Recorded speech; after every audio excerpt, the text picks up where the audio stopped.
Welcome to another episode of the PFF College Football Show. Max Chadwick alongside Dalton Wasserman. So this week we just did my top 10 returning quarterbacks in college football. Now we're doing my top 10 returning running backs in college football entering the 2025 season. Again, this is ranking the guys in college football right now, not a ranking for the 2025 NFL draft. In fact, there's actually a guy in this list that's actually not even, or 2026 NFL draft, excuse me. This guy in this list is not even eligible for the 2026 draft. So we'll get into him in just a second. All these lists are made using the beautiful data and analytics and, of course, tape watching that we have available for PFF Plus subscribers, available with the PFF Plus subscription at subscribe.pff.com.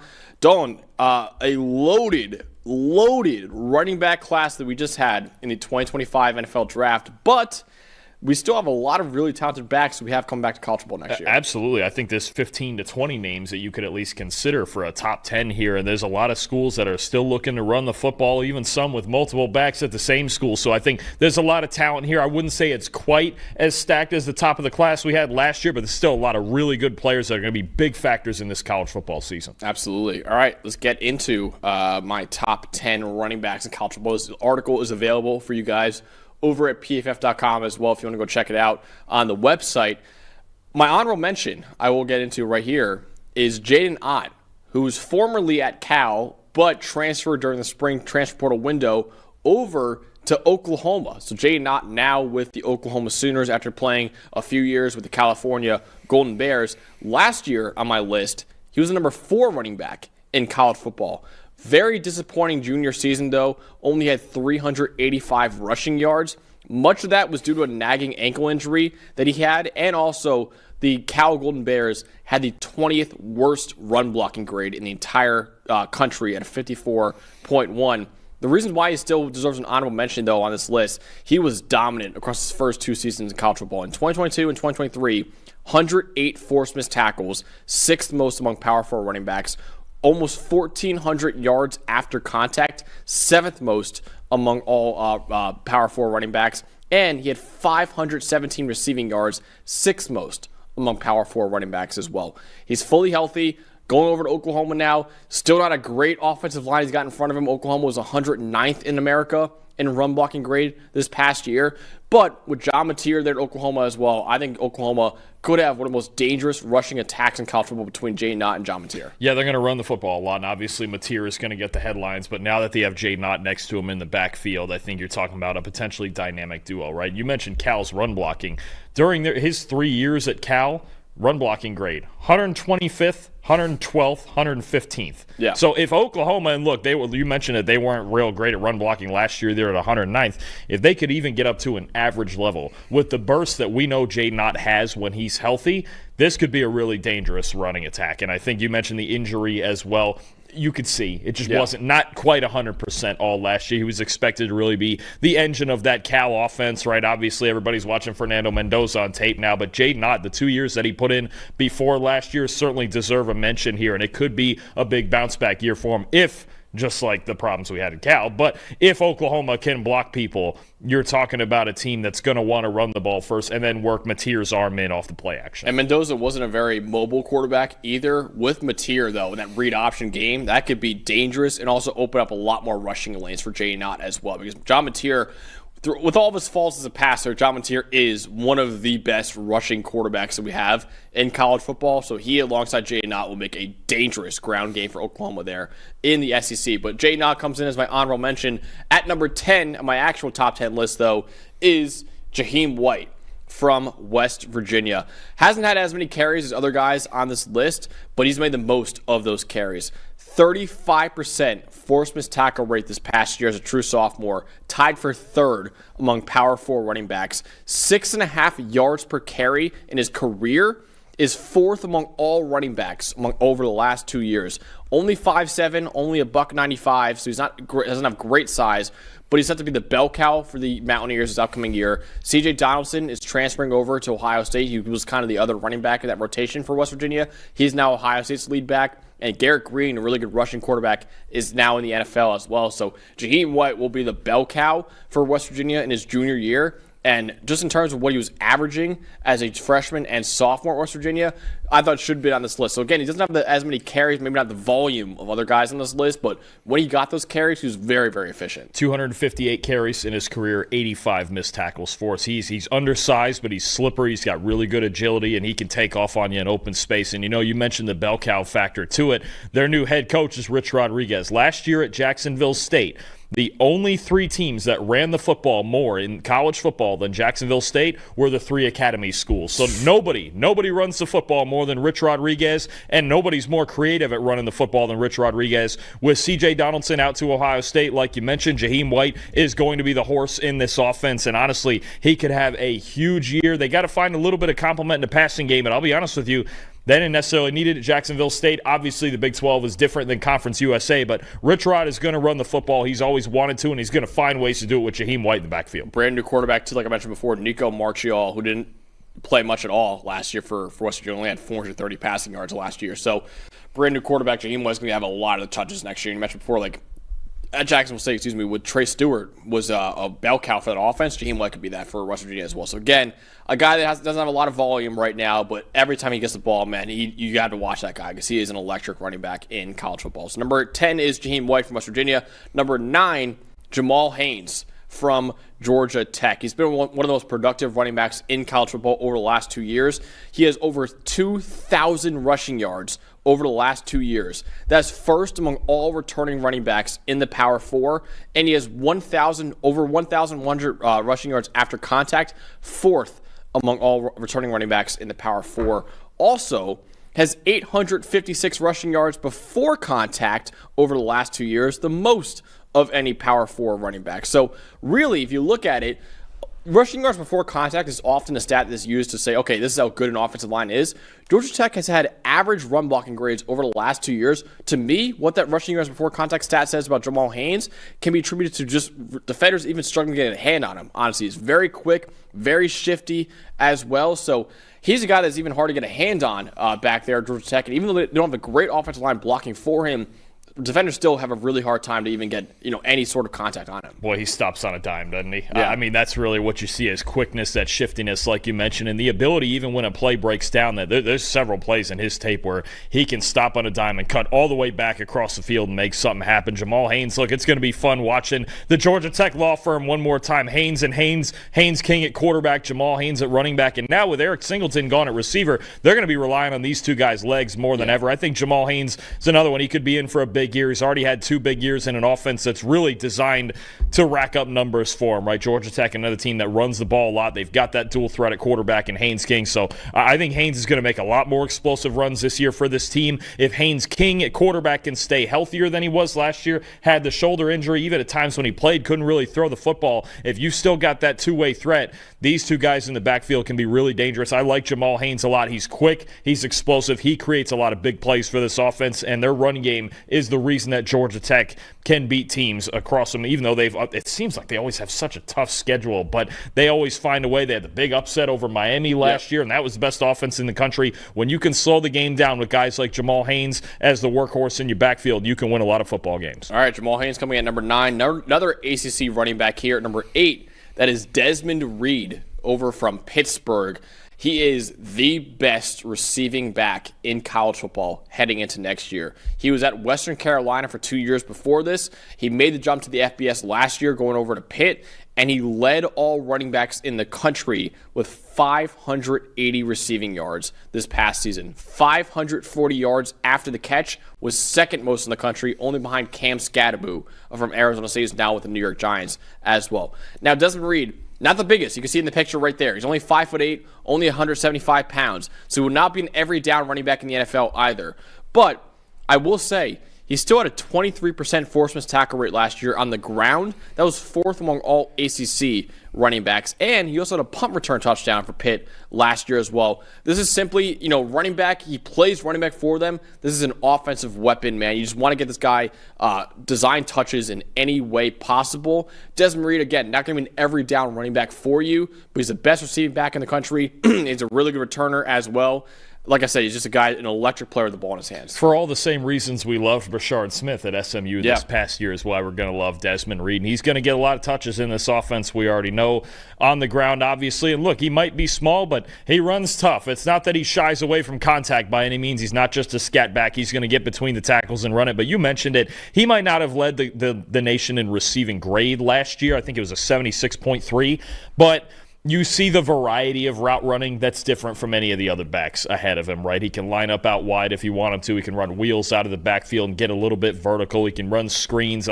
They'll put him in the slot and run some tunnel screens for him out there as well. So I think Reed, what he is for Pitt, is the most versatile weapon by far in their offense and one of the most versatile weapons in the country. He's going to be a guy, especially on the receiving side of things, we're going to be talking about all year. I think he's really the engine of Pitt's offense in both ways, in running the ball and catching the football. So Reed's going to rack up numbers this year big time, and you mentioned it. I would agree, the best receiving back in the country. All right, number 8 is Desmond Reed from Pitt.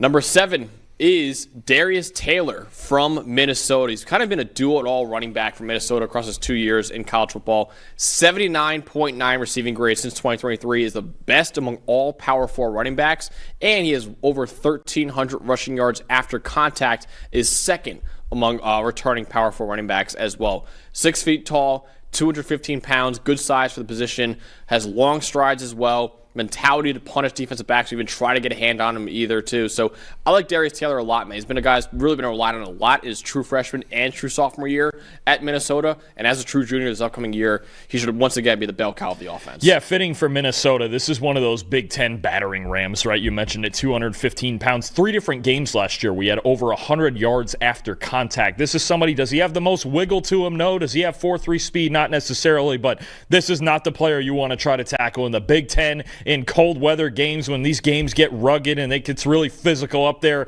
up north. I think Darius Taylor is the perfect back that you want in those types of conditions, right? Just get behind your big offensive line in Minnesota. And now Minnesota's quarterback situation, a little bit of a question mark, could even be a freshman starting for him, but they're going to rely on Taylor. And you mentioned it, even out of the backfield, maybe not the most dynamic route runner, but comfortable, good hands, knows what he's doing. It can break tackles at the second level or out in space as a pass catcher. So I think there's a lot to like about Darius Taylor as a workhorse in an offense like this in these Big Ten cold weather games. That's what I would refer to him as a Big Ten battering ram. We've seen so many over the years, even at Minnesota as a school. I think Taylor's another one in a long line of those. Yeah, you just mentioned before, I know we talked before the show, like Mohamed Ibrahim at Minnesota was like a lot like that as well for Minnesota. Now with Max Brosmer gone, now you have probably a redshirt freshman quarterback in Drake Lindsey starting for Minnesota this upcoming year. It's going to be interesting to see what they can do on offense, but Darius Taylor is going to be the engine of that offense once again as a junior. So he should put up big numbers next year over at Minnesota as well. Another physical running back in the Big Ten comes in at number 6, and that is Kron Allen, the first of 2 Penn State running backs on this list. Kron Allen, man, is the thunder to Nick Singleton's lightning. That's the best way to describe him, man, because he has just really, really good power. Penn State probably is the best backfield in college football, entering next year with 2 top 6 running backs in the country. Kron Allen has a 92.5 rushing grade over the last 2 years, top 15 in the country, second among returning Power 4 running backs as well. And his 2,000 rushing yards over the last 2 years, exactly 2,000 rushing yards over the last 2 years. Third in the returning Power 4 with over 1,200 yards after contact and 83 forced missed tackles. He's not really a threat as a receiver like Nick Singleton is. Doesn't really have home run speed either like Nick Singleton does, but he's been a very efficient runner for the Nittany Lions. He grinds out tough yards. He had an excellent game in that final and Boise State playoff game for Penn State this past year as well. I think Kron Allen would be a number one running back for most schools, but he is a really, really good number 2 running back for Penn State, and honestly is a 1A, 1B with him and Nick Singleton. Yeah, I think, look, a lot of the conversation about Allen and Singleton is comparing who has what and who doesn't have the other, right? And I think with Allen, what you do have, and I think actually the one thing he has that's better than Singleton right now is his vision and his knowledge of the variety of run schemes that Andy Kotelnicki is going to run, right? Whereas we'll get into Singleton in a minute as more of a one-cut runner, but Allen, when you look at his vision and his ability to pick apart defenses despite despite not having that top gear. That's big time. And you mentioned the Thunder complement to Singleton's Lightning. He's the more physical, I think, of the two backs. He's compact. He's got big legs. He'll run right through people because, well, he knows he has to, right? He's not going to blaze by anybody. And you mentioned it, not much of a factor in the receiving game. But if you talk about a back that you want to just make the right cut and keep you on schedule, Kron Allen's your guy. Yeah, absolutely. I thought both these guys might have declared for the NFL draft this past year. Both of them decided to come back to school for another year, and kind of a cool thing to watch for Penn State this upcoming year. So right now, Nick Singleton is 10th all-time in rushing yards at Penn State. Kron Allen is 11th all-time in rushing yards at Penn State. If either of them have 1,000 to 1,100 yards next year, they will pass Evan Royster for the most all-time at Penn State. So you could see Nick Singleton and Kron Allen at the end of the year be the all-time leading rushers in Penn State history. They both had 1,000 last year, right? I think so. Were they? We'd have to look at it. It was them, probably Judkins and Henderson. We'd have to see how many pairs of backs had last year. Yeah. Each had 1,000 yards. Those might be the only two pairs, honestly. They'll probably run the ball a lot next year at Penn State, too. Nick Singleton's a little bit closer than Kron Allen, but really they're right neck and neck, and they're both about 1,000 to 1,100 yards away, which is very possible for both of them going to next year. So it'll be interesting to watch that race to see if any of them can become the all-time leading rusher at Penn State as well. Number 5 on this list is another Big Ten running back, but not a guy who played in the Big Ten last year. That is Mai Hughes over from Oregon, transferring in from Tulane as well. Over the last 2 years, Mai Hughes has over 1,900 rushing yards after contact, almost 2,000 rushing yards after contact over the last 2 years, is third in the nation, only behind Ashton Ginty and Amarion Hampton. And those two guys were first-round picks in the NFL draft. So, again, the only two running backs over the last 2 years who have more rushing yards after contact were both first-round picks in this year's draft. And that was Mai Hughes' first 2 years of college football as well. Over 2,700 rushing yards total are the most of any FBS running back by nearly 500 yards as well. 92.2 career PFF grade is second to only Jonah Coleman, who we'll get into a little bit later on this list as well. Doesn't really add much as a receiver, only 250 career receiving yards. And he's got to prove he could be this good in the Big Ten as well, coming over from the American Athletic Conference. But there's no denying, just purely on tape, Mai Hughes is one of the best running backs in college football. And over at Oregon right now, he could be an elite player for the Ducks. I love this guy. I love Mai Hughes. And you talk about a guy also 129 missed tackles forced over the last 2 years as what, a true freshman and true sophomore, is that right? So, yeah. I mean, you're talking about a guy who's quietly been one of the elite backs in college football over the last couple of years. And the funny part is, I don't think it's one standout trait that makes him, oh, wow, this is going to be one of the best backs in the country. He's just got a little bit of everything. I think even the work in the receiving game could get better in an offense more suited to throw the ball to him. Like, Tulane just didn't really do that. Got a lot of 12 personnel, a lot of even getting in the eye and running downhill. But I think you talk about Hughes, good speed, very good vision. I think solid power, always falling forward. That's a big thing for me, always falling forward. Just, he reminds me of, I was watching him one day, and this is an older name that popped into my head. And Hughes won't get drafted as high as this guy, but Thomas Jones. Remember Thomas Jones, yeah. Virginia, Chicago Bears, New York Jets. For some reason, that's just who I think about, where you go, there isn't one standout trait that you go, wow, his speed, or wow, his power, or his size, or whatever. He's just really darn good at everything, it feels like, doesn't it? So I love watching this guy. I think when you watch him on a down-to-down, on a carry-to-carry basis, and one more thing that I love too, Max, 520 career carries. No fumbles. Wow. Not a single fumble in 2 years in college football. This is just a solid, safe back. If nothing else, I think at minimum, he could do what Jordan James did for Oregon, right? Who just went in, the 5th round, I think, in this draft to San Francisco. He could do that at minimum, and he could be even better with more open rushing lanes and a little more open offense. I absolutely love Mai Hughes. I love including him in the top 5 here. I think he's going to have a big year for Oregon. I love him. I love it as well. I think he's a guy who's the best transfer running back that we have by a good bit this upcoming year. I know Jaden Knott's a really talented player as well, but I really like Mai Hughes as well. Just, I put him number 5, maybe not a little bit higher, even though the grades and the numbers say he should be a little bit higher this list, only because he's coming from Tulane. We'll see how he can transfer it over to the Big Ten against Big Ten defenses as well. But I think at Oregon, he could have a huge, huge year. And take a lot of the weight off of Dante Moore's shoulders as a first-year starting quarterback for Oregon as well. At number 4, another Big Ten running back on this list, not the last Big Ten running back either, that is Jonah Coleman from Washington. Mentioned him before as well. One of the most efficient runners in college football throughout his entire career. He transferred over from Arizona, played 2 years at Arizona, then played last year at Washington. 95.4 career rushing grade, is tied for 5th among all running backs in the country over the last 3 years. No other returning running back is even in the top 15 of that metric as well. Human bowling ball, 5'9", 229 pounds. He has quicker feet than you expect for someone at that size as well. 4.6 yards after contact per attempt since 2023 is 3rd among all running backs in the country. 35% force miss tackle rate over the last 2 years as well is tied for 2nd among Power 4 running backs as well. He's not a great receiver, but he's no slouch receiver either. He has over 500 yards after the catch over the last 2 years.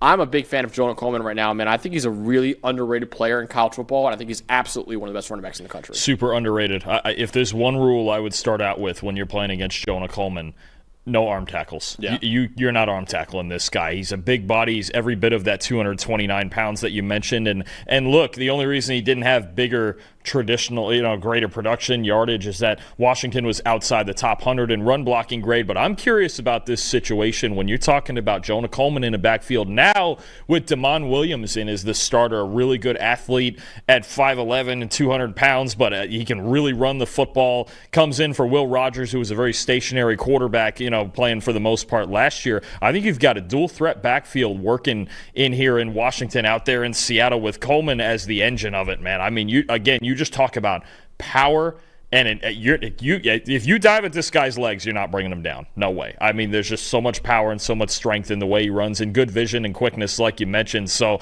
I think you're talking about somebody who's been so consistent for the last 3 years, and we have no reason to think he's not going to do it again. 5'9", 230 pounds is wild, and he's just so quick at that size too. So you think about he's not as short, but you think about guys like Maurice Jones-Drew. Yeah. I don't think he's quite as fast, but he's also, but Jonah Coleman, you just watch him down, and he runs so darn hard and so darn powerful that you talk about Mai Hughes adjusting to the Big Ten. Coleman made a pretty nice adjustment to the Big Ten. He's built for that style of football. Absolutely. Jonah Coleman, big fan of his game as well, but he's not the best returning running back in the Big Ten. That number 3 for me is Nick Singleton from Penn State. Kind of a big surprise he came back to school, honestly. A lot of people thought he was going to be a 2nd or 3rd round pick in this last year's draft, in a loaded running back class as well. Singleton comes back to school for another year and should be one of the top running backs in next year's draft. In fact, I'd probably put him number 2 right now for next year's draft, behind the number 1 guy that we'll get to on this list as well. Nick Singleton had over 1,100 rushing yards last year. Only 2 running backs in the Power 4, returning Power 4 running backs, and more than him, and they'll be the top 2 guys on this list we'll get into in just a second. 6.4 yards per carry was 8th in the Power 4, as well as a very efficient runner. Nick Singleton was the 2nd most valuable returning running back in college football, according to a wins above average metric. The top guy is the number 1 guy on this list. We'll get into a little bit later on as well. Singleton also very dynamic player out of the backfield as a receiver. He has nearly 700 receiving yards over the last 2 years, the 5th most of any running back in that span in the country, and the most among returning Power 4 running backs as well. 7 receiving touchdowns are tied for the most in the nation over the last 2 years as well. It's a great size for position. He's 6'1", 226 pounds, and has home run speed that can take the house from anywhere on the field as well. Between him and Kron Allen, man, Penn State has the best backfield in the country, and Nick Singleton is a more speedy guy. He was my number 3 player on the list. Yeah, I would agree with that. You look at Singleton and you go size and speed, home run ability, one-cut ability. I think the difference for me, and I just wonder if there's going to be any tells in this Penn State offense, is Allen, to me, has more scheme versatility and a little bit better vision. Singleton, when he makes that one cut and he just gets north and south and goes, he is an absolute load to bring down. And you mentioned he's just got the home run ability and the receiving ability that Allen doesn't, which makes him a lot more versatile. And we know darn well Penn State needs all the receiving help they can get. But I think what you have in Singleton, the only thing I need to see this year that he could even move higher on this list into the top 2 is a little bit better vision and, again, a little more scheme versatility. When he goes and he decides he's going to make that cut and he just gets after it, He's a problem. He's a serious problem, no question. That's the only thing for me is there's times when he hesitates just a little bit. He's got all the ability in the world. Just don't hesitate. Just get out there, make your cut, run hard, and make things happen because he got all the size and the speed in the world. But I think maybe I would have him a spot or two lower than you do because I think him and Allen are a little more equal. I get with Singleton with the tools and the speed, but I mean, to have two backs like this on the same team, I mean, that helps. That helps a lot, especially with a very good offensive line that's getting even better, going to be in year 2 of this system, and obviously Drew Aller at quarterback. But no, Singleton has all the tools he could ever ask for, and when he's out in the open field, forget it. Absolutely. Yeah, Penn State should run the ball a lot next year, even with a future NFL quarterback in Drew Aller as well. So with Nick Singleton and Kron Allen, the best backfield in the country, in my opinion. He comes in at number 3. At number 2 is the only guy on this list that's not eligible for the 2026 NFL Draft, coming off his true freshman year, Isaac Brown over at Louisville. In fact, Isaac Brown, coming out of high school last year, was not even a top 40 running back in the country. So, Dalton, you're not a big fan of recruiting rankings.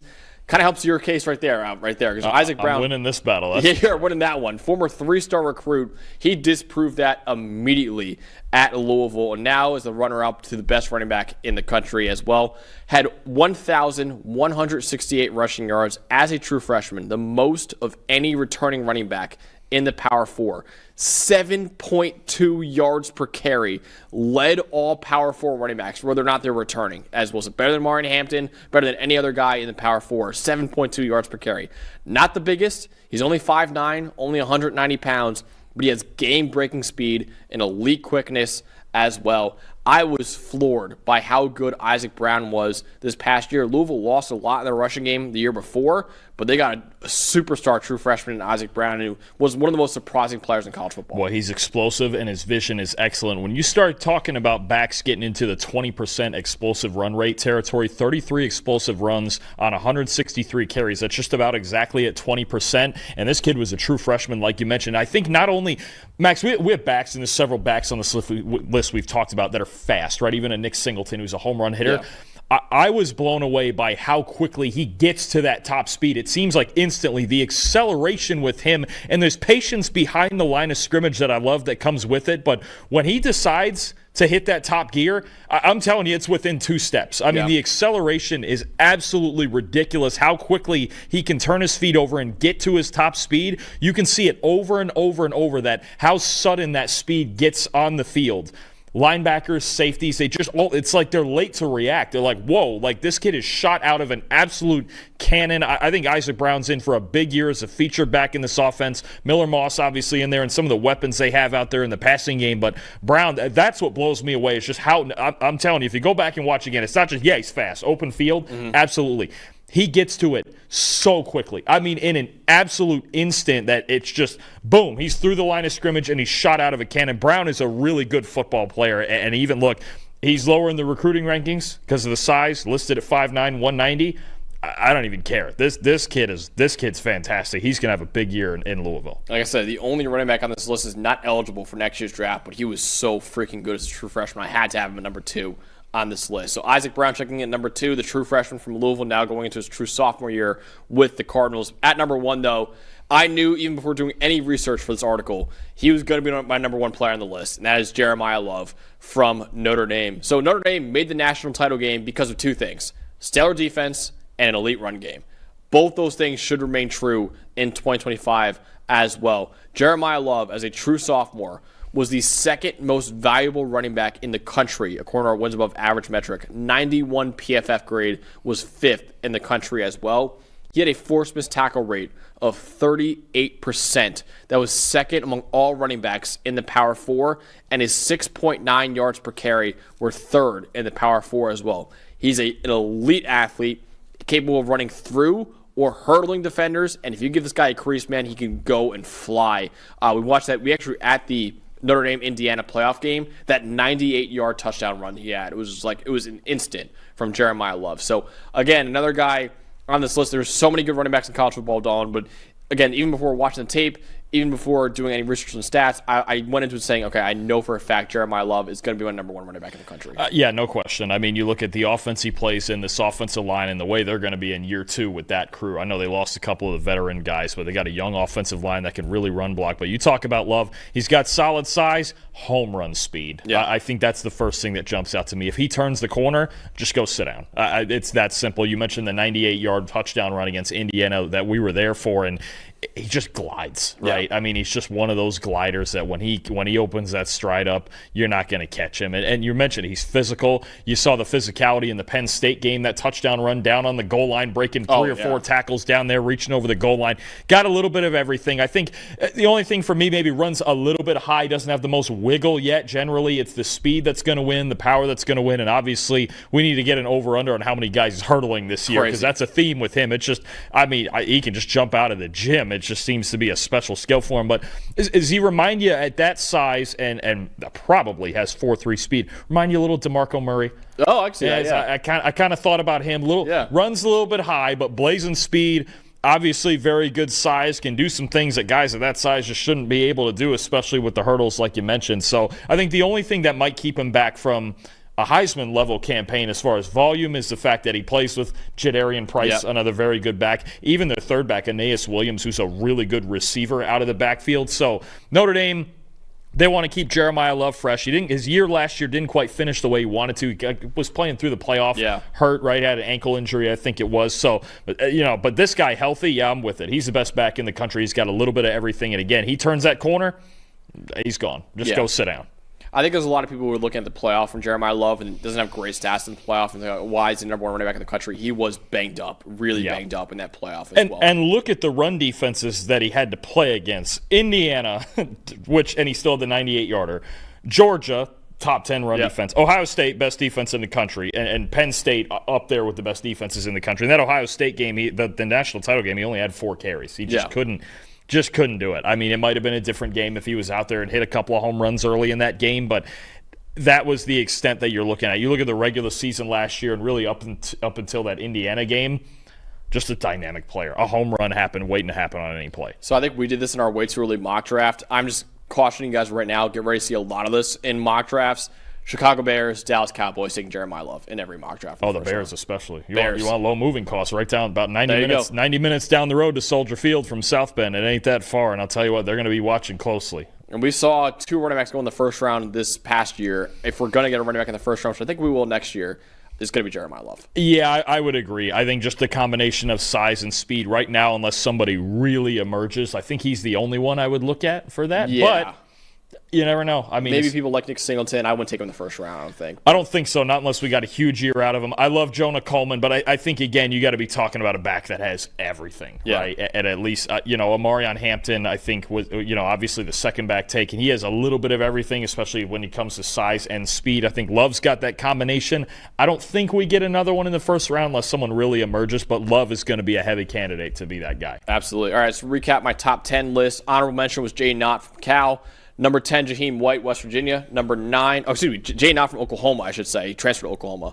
Number 10, Jaheim White from West Virginia. Number 9, Jamal Haynes from Georgia Tech. Number 8, Desmond Reed from Pittsburgh. Number 7, Darius Taylor from Minnesota. Number 6, Kron Allen, Penn State. Number 5, Mai Hughes from Oregon. Number 4, Jonah Coleman from Washington. Number 3, Nick Singleton from Penn State. Number 2, Isaac Brown from Louisville. And number 1, Jeremiyah Love from Notre Dame. Dawn, this is, of course, my list, my top 10 list. I'm sure you disagree with it a little bit. Anything you want to change about this top 10 list? Any guy I missed out on that's not in the top 10 should be in the top 10? What do you think about it? No, I don't think I'm going to change it much. I think you have a lot of really talented backs here. I think there's just some other guys that we're going to obviously be keeping our eye on, right? I think Ahmad Hardy, after the year he had from Louisiana Monroe, going over to Missouri, a team that's been able to run the football the last couple of years, that's going to be fun. Le'Veon Moss is an interesting one, coming back from his injury at Texas A&M. He and Amari Daniels teaming up in that backfield, and Marcel Reed in that backfield as well. That's going to be a monster running the football down there at A&M. And a guy I'm interested in a lead role because, this Indiana's a team that made the playoff last year. They're going to have new quarterback Fernando Mendoza. They're also going to have new running back Roman Hemby from Maryland. They lost their top 2 backs from last year, Tyson Lawton and Justice Ellison. Hemby's going to take the lead role, I think, right away in that Indiana backfield. And they want to have balance with all the RPOs they run. I think he could have a big year over there in Bloomington. I think Indiana's offense is maybe a work in progress early with Mendoza and Hemby coming in with the receiving core they have, but they still have the defense to support them. Indiana's still going to be a good football team. Hemby's the guy who interests me a lot. Absolutely. Yeah. Hardy was the hardest one to leave off. I didn't mean to do that alliteration right there, but Hardy was the hardest one to leave off there with over 1,300 rushing yards at Louisiana Monroe in his true freshman season. So, again, just so many good running backs that did it at the Power 4 level. Hardy doing it at Louisiana Monroe is the reason why he did not make it on my list. But, I mean, that you can't deny that in production as a true freshman. 1,300 rushing yards as a true freshman is crazy. One more guy I want to throw in here. Rasul Faison, transferring from Utah State to South Carolina. Rocket Sanders graduates to the NFL. Faison, a guy with over 1,100 yards last year and an 89.2 rushing grade at Utah State. South Carolina with Lenora Sellers at quarterback. They want to run the football first, and Faison could be a big part of that, I think, out there in South Carolina with that running game that they want to have. Yeah, I want to mention one more guy, too, C.J. Donaldson. I think he's going to have an interesting year next year as the guy, probably at Ohio State in their backfield. He had 22 rushing touchdowns over the last 2 years. That's tied for the most with Mai Hughes for any running back I mentioned on this list as well. So he's going to be interesting to see what he can do next year as Ohio State's lead back, but he's definitely a very talented runner. It feels weird that we didn't even mention any Texas Longhorns. Oh, good point. C.J. Baxter. C.J. Baxter coming back. Yeah. Trey Wisner after a big year last year as the starter with Baxter out coming back. I think we gotta remember. I think during the season, keep an eye on Texas back. We're going to talk a lot about Arch Manning, but boy, they still have that stable of backs, and it seems like it's a never-ending run of running backs with them too. That's a great point. Yeah, C.J. Baxter filled in a little bit for Jonathan Brooks when he went down with torn ACL, and unfortunately, C.J. Baxter went down with season-ending injury preseason last year when he would have been the number 1 running back for Texas.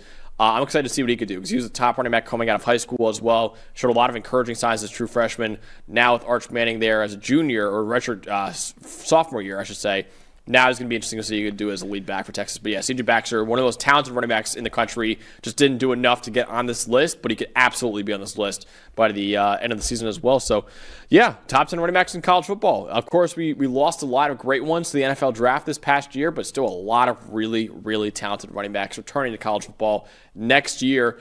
Of course, we're doing more of these lists as well. Top 10 wide receivers, top 10 tight ends coming to you guys next week on this channel as well. So make sure you guys subscribe to the channel so you don't miss any of those videos. Let us know in the comments below what you thought about this list. Who should be higher? Who should be lower? Who should be on this list that's not on this list as well? Let us know all in the comments below as well. But for producer Eli back there, for Dalton Washman, I'm Max Chadwick. We'll see you guys very soon with my top 10 wide receivers in college football entering 2025.